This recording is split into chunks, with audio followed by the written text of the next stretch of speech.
A few weeks ago a thought came into my mind. Is it possible to beat Minecraft Toolless? So I gave it a try. The rules were simple. I couldn't use any of these tools, and after struggling a little bit, I managed to do a lot more than what I was expecting. And with no further ado, this is pushing Minecraft to its limits.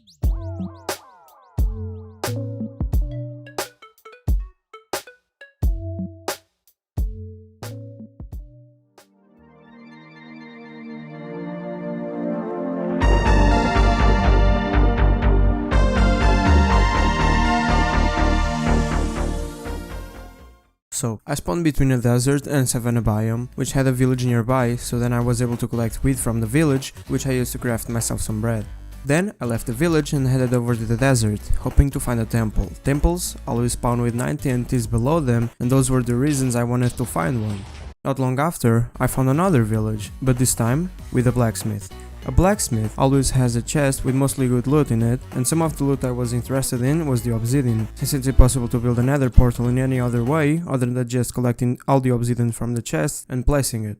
It had 7 obsidians, almost all I needed. Then I traded most of my wheat with some villagers for emeralds, and after realizing I was out of wheat, I noted the codes of the village and left. Then I found another village and went right back to the other village to trade some more wheat from the village I had just left.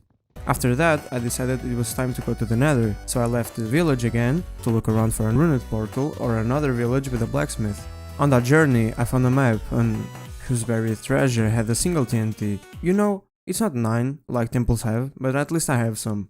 I also spotted another completed shipwreck, but I couldn't do anything with it because a baby zombie was in my breathing space, so I punched it and stole its food. A little bit after, I found a ruined portal. Huge find. If it was any other ruined portal but this.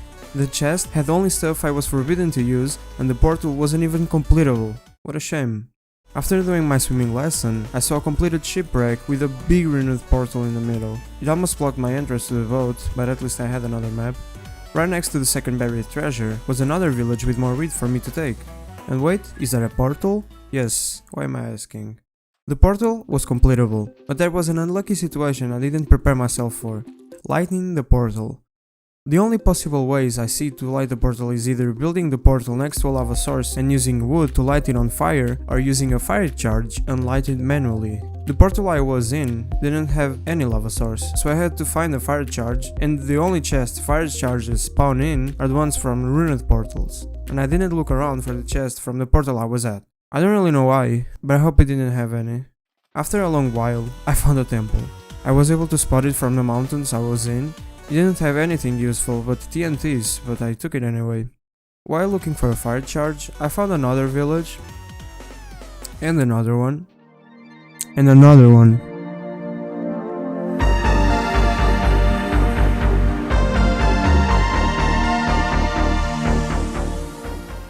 After passing by all those villages, I found a ruined portal, and this time I looted a chest which had a fire charge in it. So I decided to build a portal there. I crafted some armor and went to the Nether. And then I came back and regret every decision I've made so far. I mean, I used some of the TNTs to get some blocks and went back to the Nether to bridge to the closest island. Then my speedrunning strats kicked in, and using entities I located the best fortress. When preparing for this challenge, I thought killing blazes would be the most annoying and stressful thing, but then I went and realized I could punch them from below. Pretty easy if you ask me. After killing the blazes, I went looking for some chests in the fortress. Look at those chests, 3 obsidians in both and 4 in one after. Made it look easy like that. Then I built a portal near a lava in the corners of the village I spent more time trading. I built a portal in the corners of the village divided by 8 because Minecraft rules, and used some carpets to light the portal. Before going through the portal, I traded all the gold I've gathered so far with the piglin nearby, which gave me 10 ender pearls and some other stuff, but most important, string.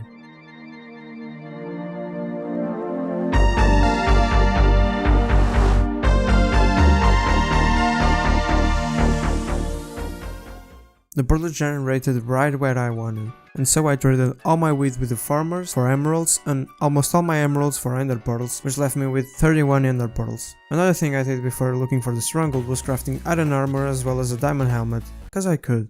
I threw an ender eye and ran in the direction it led me, and not long after, it turned the opposite way. So I kinda knew where the stronghold was. The only problem was my bad situation. No, my sleep schedule is fine. I was talking about my actual beds in game, cause if you didn't know, beds explode in the end, and the Nether, since it's a different dimension and doesn't have a day and night cycle, the developers decided to make the bed explode like a charged creeper, and due to the amount of damage you can deal with it, players weaponized it and used it to kill the dragon. Even though I had 4 beds from the village, I didn't feel comfortable with only 5 beds I could use in total, so after crafting 7 beds, I came back to where the Enderite turned and located the stronghold exact chunk. I spent most of my time looking for a desert temple for the TNT, to use it in the bastions to collect gold, to trade with piglins, to get all the stuff I needed to kill the ender dragon, but I ended up not using it, so I used it to dig down, 1 block deep at a time. I don't think this was worth it at all. When I was out of TNTs, I had to use my bare hands to dig down. But soon enough, I found a starter staircase, and let me tell you, it probably was my bad navigation skills or whatever, but this stronghold was completely horrible. I spent 15 minutes looking for the portal room, and eventually I found it and spent no time entering the end.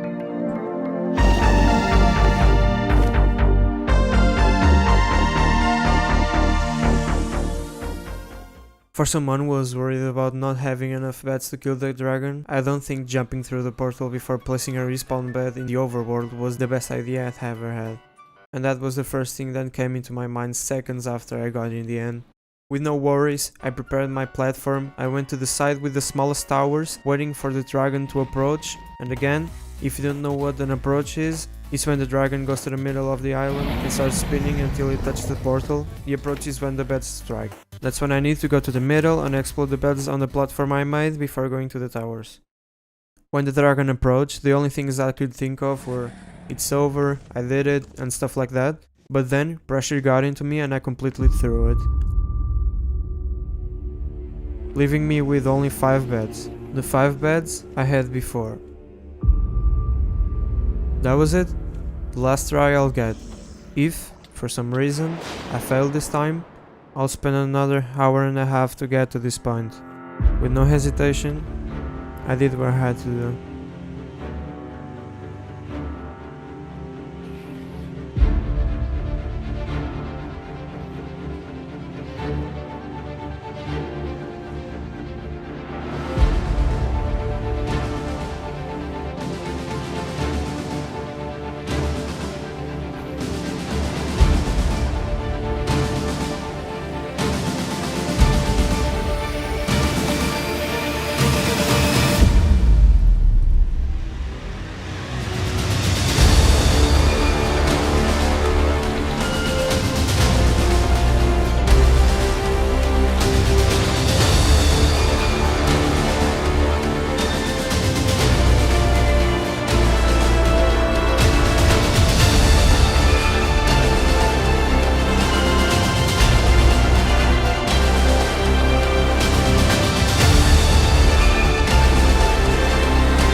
So, I completed Minecraft with no tools. Or did I?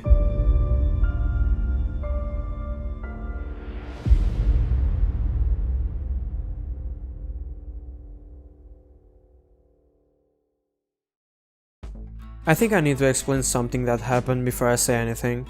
I'm sorry for making it look like I completed it, but I could, if I wasn't dumb.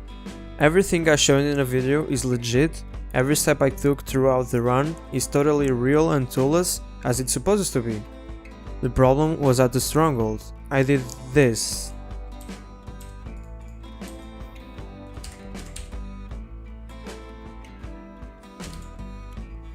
And angry for failing this bad for a simple misclick, I switched to creative mode and grabbed my ender eyes back and simulated me finding the portal room again.